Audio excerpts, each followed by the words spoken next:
Hello guys, welcome back to part 2 of my advanced combat series. Today's video is going to focus specifically on both sword and dual swords. That said, because this is part 2, you're going to want to make sure you watched part 1, as that is where we covered sword evasive utility and how to sheath animation cancel into instant EI quick draws and sign of the cross, as well as weapon transition combos. I won't be recovering that in this video as we have a lot to get through. We're going to have to try and cover every single skill in both weapon trees and go over what's useful and how to make the most out of them, as well as go over my personal combos and how to perform them. So to get started, we'll jump right into the sword and start with mobility.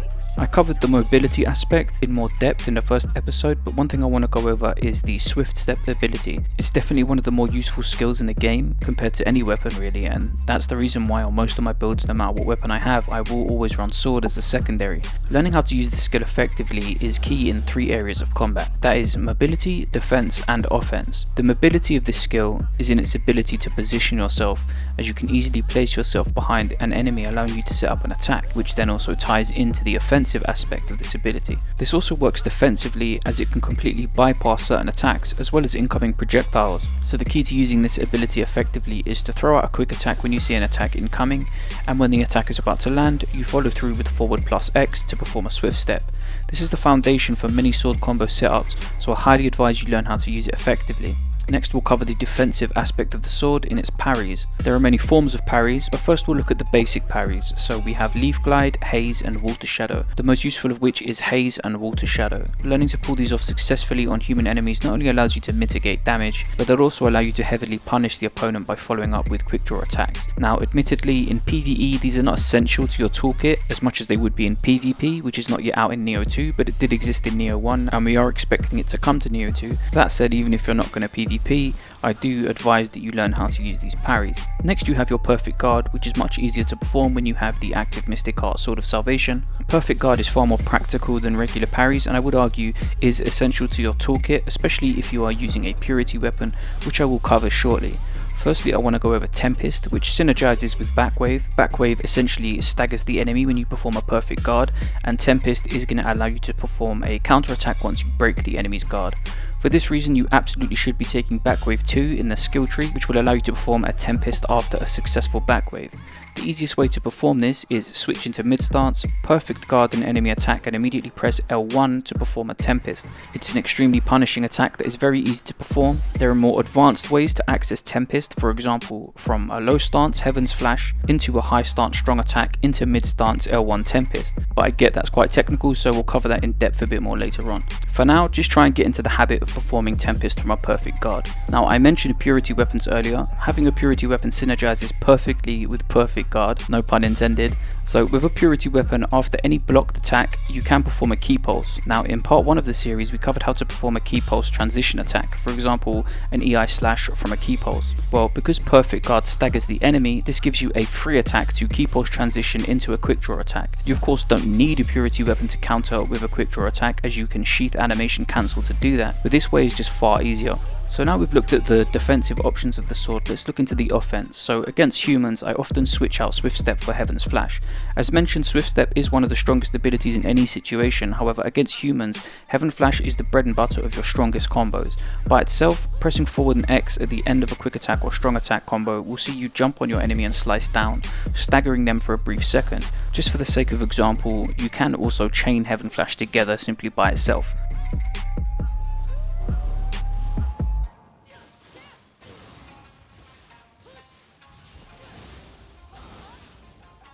However, the real technique to be learned with Heaven Flash is mixing it up with other skills. For example, Heaven Flash into Sword Key, Sword of Clarity, into Morning Moon. Or alternatively, Heaven Flash into Sword Key, Sword of Clarity, Kurama Sword Dance.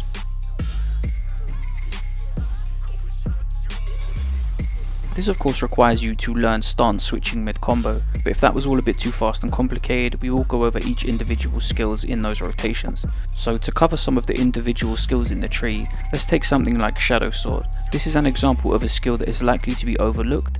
Admittedly it's not part of any of my main combos, but when combined with something like Morning Moon, which is your basic high stance square to triangle combo, you can create a devastating combo in terms of key damage by itself. For example, just chaining Shadow Sword and Morning Moon together.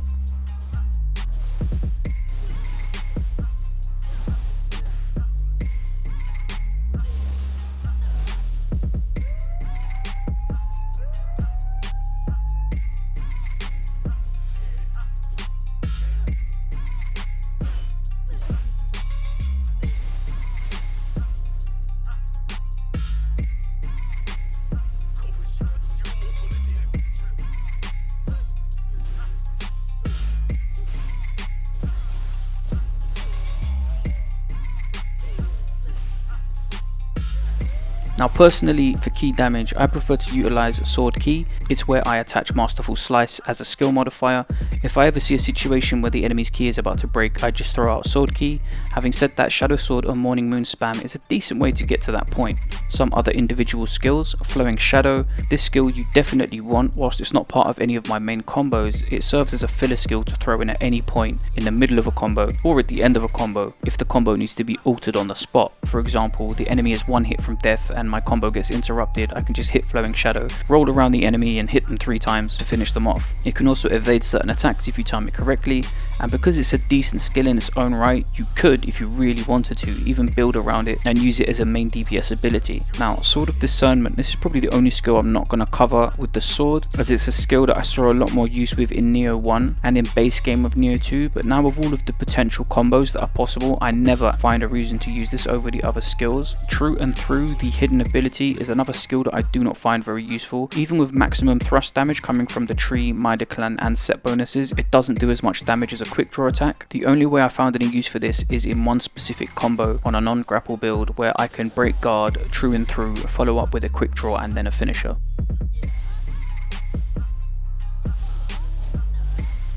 So another individual skill is Sword of Meditation. Typically I would say this is another one to avoid. I don't use it in any of my builds and it's not really a combo skill, but it does have its uses in very specific cases. Usually these involve building entirely around the skill itself. There are 3 main ways to use it. The obvious way is to build around it with paralysis, setting up a paralysis trap and then just obliterating them with this skill. The 2 more interesting ways for me though would be, for humans, breaking their guard, then follow up with the Sword of Meditation for some Terminator style decapitation. And against the yokai, stacking Confusion and as many damage modifiers onto them as you can, breaking their key and then following up with a meaty Sword of Meditation to finish them.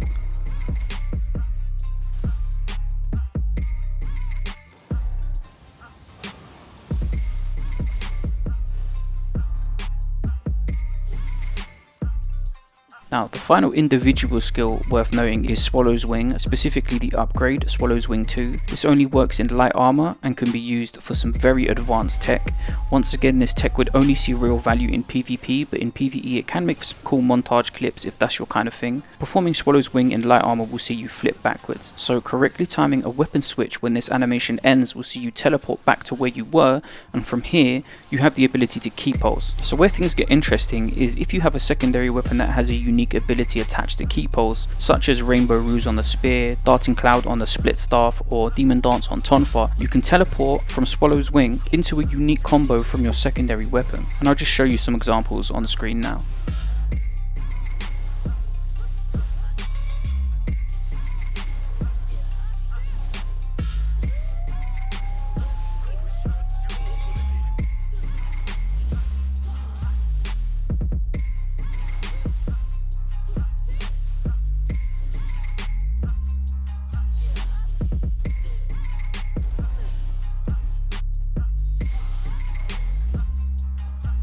So the final technique I'll mention for the sword is what I call Yokai Sword, which is essentially just using yokai abilities to either animation cancel certain sword abilities to allow you to chain combos, or simply throw them into your rotation for devastating effect. I'll show some examples on screen.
So now let's take a look at the dual swords. As with the previous format, let's take a look at the mobility first. There's only two things here worth noting, and that is Mind's Eye and Dual Dragon. Mind's Eye isn't something you should try to activate manually, but it's something you want to be conscious of, and what I mean by that is it's very inconsistent. I've done multiple tests with this ability and it will never consistently proc even if I dodge an attack with frame perfect precision.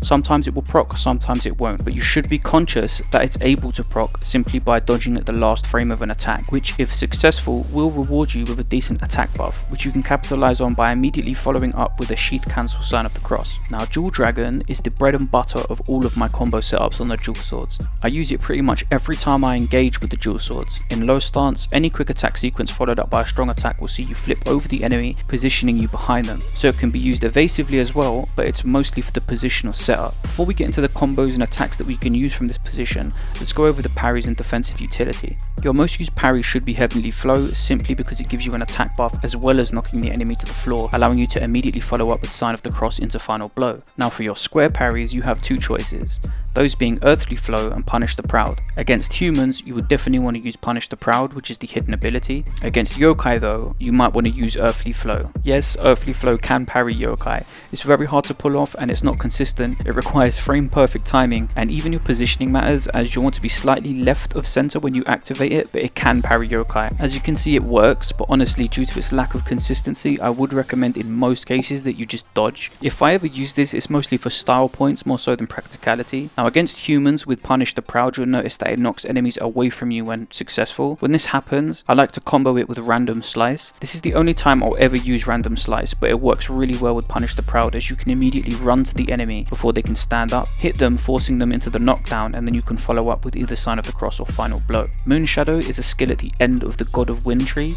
and I highly suggest that you invest in it.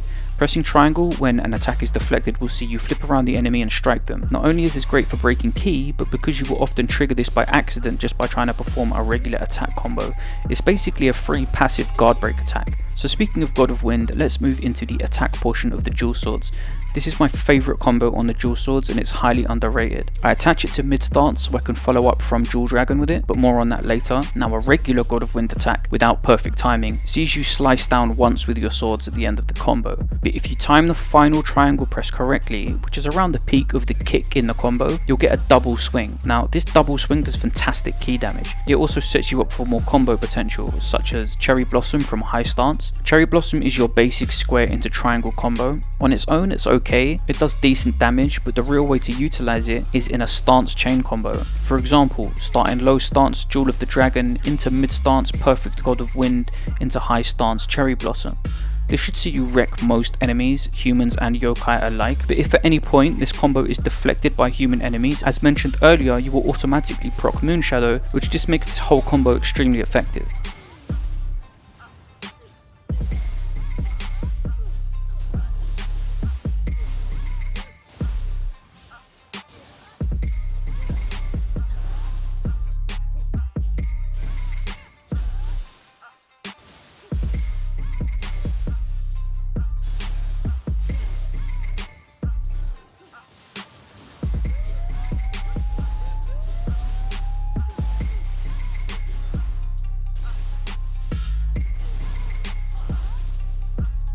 Now, I want to talk about Windstorm for a little bit, because this skill is considered dead by a lot of people. It was one of the strongest skills in Nioh 1. My most popular video was pretty much built entirely around this skill, and yeah, I'll agree it doesn't feel as strong in Nioh 2. One of its issues is the massive recovery animation you have before you can ki pulse after using it, but what most people don't seem to realize is there are many ways to bypass that. But before I get into that, I want to talk about one more benefit of Windstorm, and that is the status stacking potential. If you have an element or status imbued on your swords, a single Windstorm should be enough to proc it. Most people will say that double-headed slice, the hidden ability, is the best one to proc status, and I'm here to say that's just flat out wrong, okay? Double-headed slice is okay for stacking status, sure, but the damage itself is terrible and the animation is twice as long. Windstorm, however, can be so broken when you learn how to animation cancel. So let me give you one example just to show you, alright? So let's say I have an Oni B Soul Core with lightning. First I imbue my weapon with purity, Windstorm, animation cancel into Oni B, into Windstorm, boom, confusion.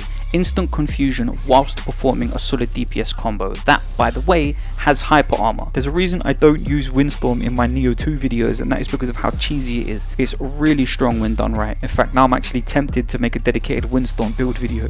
Immortal Swordsman 3.0 incoming. But anyway, jokes aside, some individual skills to mention. Raijin. So this is another overlooked skill as people consider this useless. It's not useless, it's just very hard to use. Many people seem to think you just charge this ability to max, let it go and let Jesus take the wheel. But there's a lot more depth to it than that. For example, if you charge it for a fraction of a second, instead of zigzagging, you'll sort of sidestep once then attack. This can be used to evade and counter incoming melee attacks. So a half charge, where you don't charge it all of the way, you sort of charge it for about a second, can see you do a short zigzag to bypass a projectile attack. This one requires a lot of practice to get the hang of, but it's a very high-tech skill once learned. Okay, now we're going to get onto Water Sword.